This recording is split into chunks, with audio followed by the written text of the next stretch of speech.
Halo semuanya, perkenalkan nama aku Zahwa dari Sastra Arab Universitas Indonesia. Jadi hari ini aku bakal cerita semua hal tentang sastra Arab di Universitas Indonesia. Nah, mungkin pertamanya aku mau cerita kenapa aku pilih sastra Arab Universitas Indonesia. Ceritanya adalah waktu aku di pesantren, aku jurusan IPA, tapi nggak ke IPA-IPAan gitu. Kayak aku tuh jurusan IPA, tapi nilaiku di pelajaran IPA tuh kayak di biologi, kimia, fisika kayak gitu-gitu tuh justru kecil. Justru aku malah bagus di pelajaran yang bahasa Arab gitu. Ya kayak fikih, hadis, ushul fiqh dan lainnya gitu. Nah, dari situlah aku mulai bermimpi untuk kuliah di Al-Azhar Kairo karena ya aku pengen memperdalam bahasa Arab. Aku suka yang tentang bahasa Arab gitu. Apalagi waktu itu, nah kenapa Al-Azhar? Karena waktu itu aku tahu bahwa Al-Azhar itu universitas tertua. Maksudnya dan dia juga fokus di bahasa Arab juga kan. Maksudnya banyak santri-santri itu yang lanjut kuliah di sana gitu, mempelajari bahasa Arab gitu. Nah, aku kan gap year dulu nih, abis lulus dari pesantren aku nggak langsung kuliah karena aku harus ngabdi dulu atau kayak harus ngajar di suatu sekolah dulu. Nah, selama 1 tahun ini aku mengabdi atau ngajar sambil aku persiapan UTBK.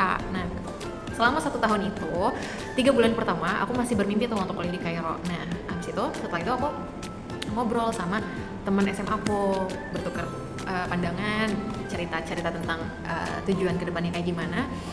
Kepikiran lah untuk ganti tujuan, bukan lagi pengen kuliah di Kairo, tapi aku kepikiran buat kuliah di Indonesia gitu. Nah, waktu itu kepikiran UI karena aku kan rumahnya di Depok, jadi tuh dekat gitu kan, kampus yang paling dekat dari rumahku. Nah, waktu itu aku kepikirannya ngambil keperawatan atau biologi gitu, ambilnya yang jurusan IPA karena kan aku SMA-nya IPA kan. Walaupun waktu itu aku kepikiran kayak aduh bakal berat gaya kuliahnya, aku kayak mana aku nggak terlalu suka IPA sebenarnya gitu. Nah, abis itu di bulan Desember, berapa bulan lagi tuh menuju UTBK, mungkin sekitar 4 bulan atau 3 bulan lagi menuju UTBK. Terus kan aku nyari-nyari terus nih tentang jurusan di UI, dan surprise banget aku ketemu jurusan sastra Arab. Aku kaget sekaligus excited banget karena kan emang dari di pondok tuh aku emang suka banget sama bahasa Arab gitu kan. Terus kayak aku tahu di UI, universitas yang dekat rumahku, ada sastra Arab. Terus kayak aku langsung cerita lah ke bunda aku kayak, ada sastra Arab di UI. Wah, kata bunda kayak, wah langsung aja kak, coba aja udah sastra Arab. Udah lah, akhirnya aku langsung switch tujuanku, dan akhirnya itu yang membuat aku memilih sastra Arab UI menjadi pilihan pertama dan sastra Arab Unpad jadi pilihan kedua aku di UTBK gitu. Nah, abis itu alhamdulillah aku lolos jalur UTBK sastra Arab. Waktu itu kuotanya UTBK tuh sastra Arab 24 kalau nggak salah, tahun 2023 ya. Akhirnya udah aku masuk sini.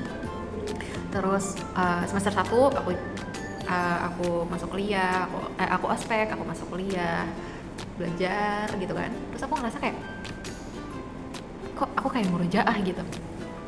Kok kayak aku mempelajari hal-hal yang udah aku pelajari di pondok gitu. Itulah yang membuat aku waktu semester 1 kepikiran buat pindah ke Dirasat Islamiyah UIN, karena waktu itu ada temanku yang kuliah di sana di Dirasat Islamiyah UIN itu belajar semuanya itu tentang bahasa Arab, dan gurunya tuh menjelaskannya tuh pakai bahasa Arab gitu. Terus kayak aku kan beberapa kali kayak ngelihat temanku yang di FDI ini, singkatannya FDI ya, Fakultas Dirasat Islamiyah itu, aku pernah lihat dia Zoom kelas gitu, Zoom mata kuliah di FDI itu. Terus kayak seru banget kayak ya ilmu yang aku baru tahu juga gitu. Karena waktu itu aku ngerasa di semester 1 tuh kayak aku masih kayak ngulang aja gitu. Dan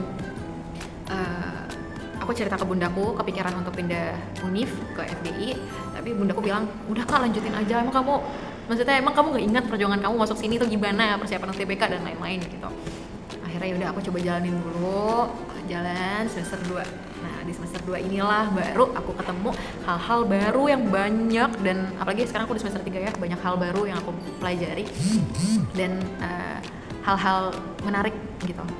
Justru di saat aku tuh dari semester 1 nyari kesulitan dan hal-hal baru, dan di semester 2 ketika aku ketemu kesulitan dan hal-hal baru itu justru aku malah yang kayak oh jadi banyak ya, jadi banyak yang ternyata aku baru tahu dan baru aku pelajari gitu di sini. Jadi kayak akhirnya itulah yang membuatku kayak lah iya benar, ini emang tempat gue gitu. Jadi yaudah akhirnya aku menikmati hari-hari kuliahku.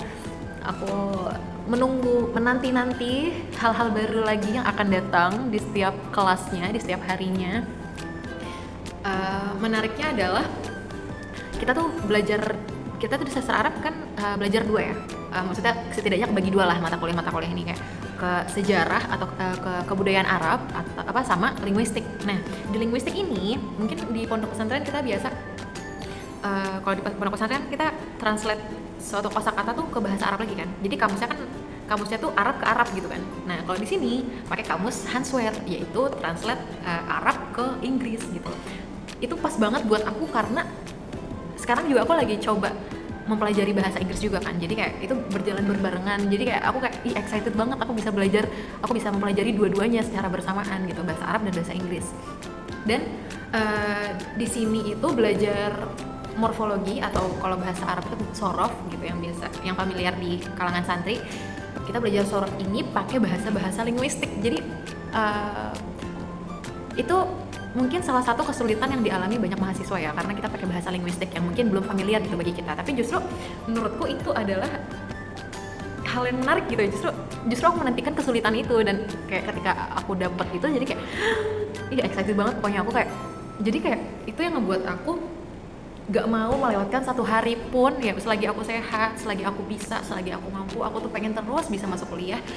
Dan aku usahakan aku terus duduk di paling depan, karena untuk menghindari distraksi main HP ataupun ngobrol ataupun ngantuk ya. Karena mungkin kalau aku duduk di belakang, aku bisa jadi ke distraksi sama yang lain gitu. Aku nggak tahu orang lain, tapi aku memaksa diriku dan mencegah diriku karena distraksi, dan memaksa diriku untuk fokus dengan pelajaran yang ada di kelas gitu. Lingkungannya gimana sih di sastra Arab ini? Super baik banget. Aku kayak nggak expect sih, karena waktu aku jadi mahasiswa baru itu, waktu aku masih jadi maba, aku tuh takut banget gitu. Kayak aku kayak overthinking, kayak aduh aku bakal ketemu teman yang kayak gimana ya, aduh aku bakal ketemu lingkungan yang kayak gimana ya.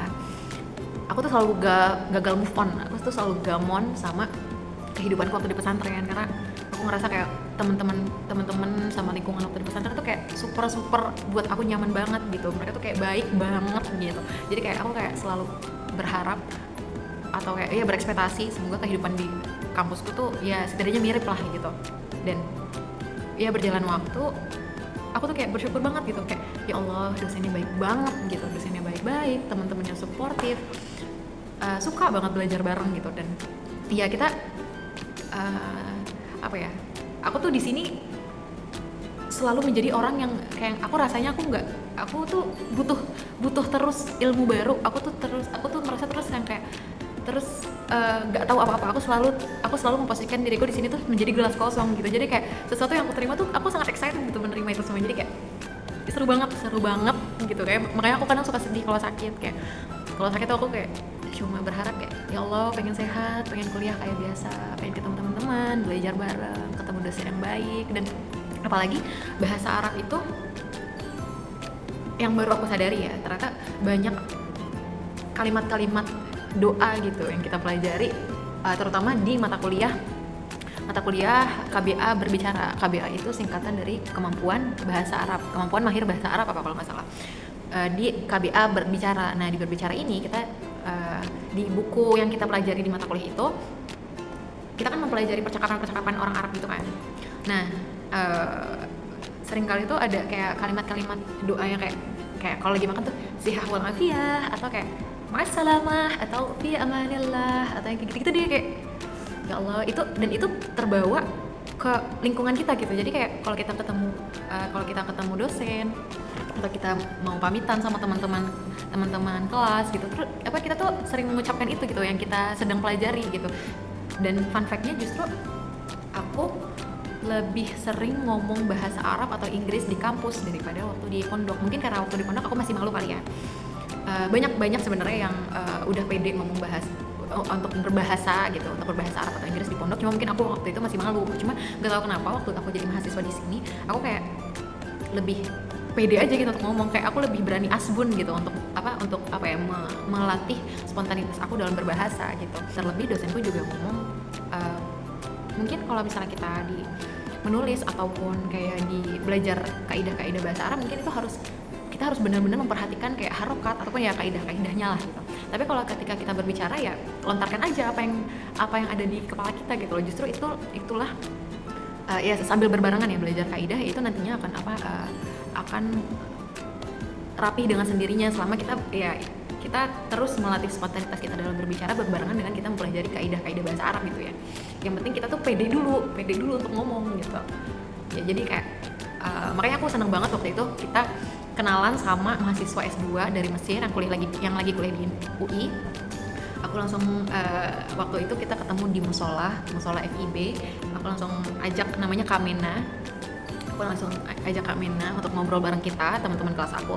Langsung kayak, Kamena boleh nggak aku ngobrol gitu, sekalian belajar bahasa Arab gitu. Terus dia welcome banget gitu. Akhirnya emang dosenku juga udah ngusulin kita untuk ngobrol gitu sama Kamena ini, karena dosen kita tuh udah lebih kenal lebih dulu sama Kamena dan menganjurkan kita untuk ngomong langsung sama native speakernya gitu. Dan ya menarik banget, kayak aku jadi lebih bisa asbun lebih banyak dan bisa dikoreksi langsung sama native speakernya, dan aku jadi lebih banyak dapat kosakata baru juga. Seru banget deh kayak.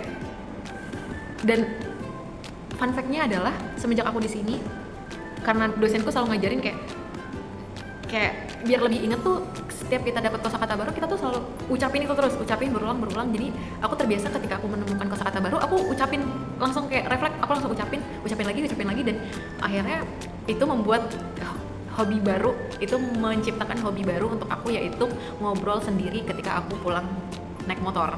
Ketika aku di motor tuh aku suka kayak aku ngebayangin aku jadi host podcast gitu, tapi aku ngomong pakai bahasa Inggris atau pakai bahasa Arab gitu, karena aku lagi fokus di dua bahasa itu kan.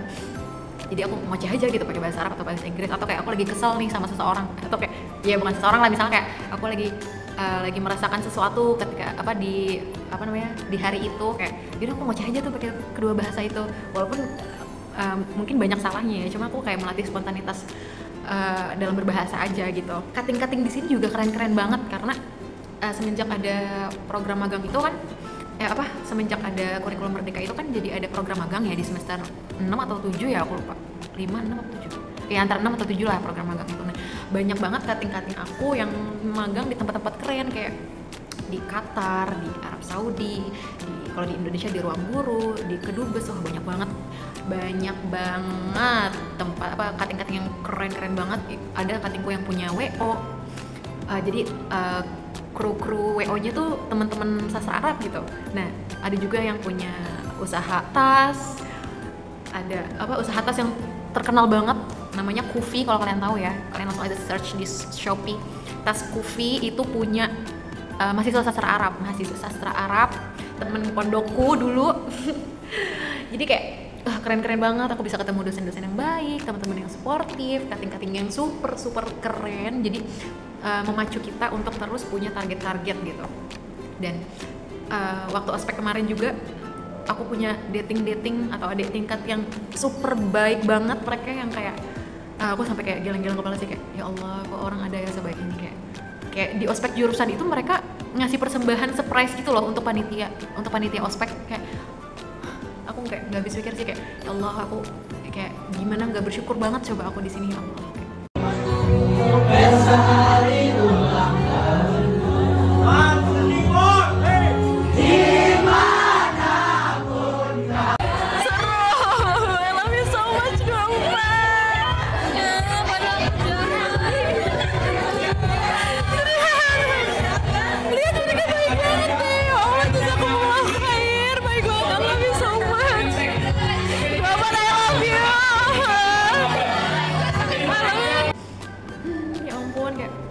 Makanya kalian pokoknya yang masih ragu untuk pilih sastra Arab jadi pilihan kalian untuk kuliah di sini, jangan ragu lagi, langsung aja jadiin sastra Arab ini pilihan pertama, karena seseru itu di sini beneran. Awal kayak ya mungkin awalnya aku kayak mempertanyakan takdirku ya kenapa bisa kuliah di sini, tapi berjalan waktu justru kayak ya Allah alhamdulillah, aku baru ketemu reasonnya. Karena ya pasti dimanapun kita ditempatkan pasti ada reasonnya kan, kenapa kita ditempatin di situ, kenapa Allah takdirkan kita kayak gitu, kenapa kita ditakdirkan kuliah di situ, di sini gitu, pasti ada reasonnya. Dan ya kita harus sabar untuk menemukan reason itu gitu. Mungkin segitu dulu hari ini. Pokoknya kalau kalian masih bertanya-tanya tentang sastra Arab, apapun tentang sastra Arab, silahkan tanya aja di komentar, di kolom komentar. Nanti mungkin kita bisa buat part 2-nya kali ya. Oh ya, masih banyak sih orang-orang keren yang belum aku ceritain. Masih banyak banget, nanti deh aku buat part 2 ya. Segitu dulu. Sampai jumpa di Sastra Arab Universitas Indonesia. Sampai bertemu guys, dadah, makasih.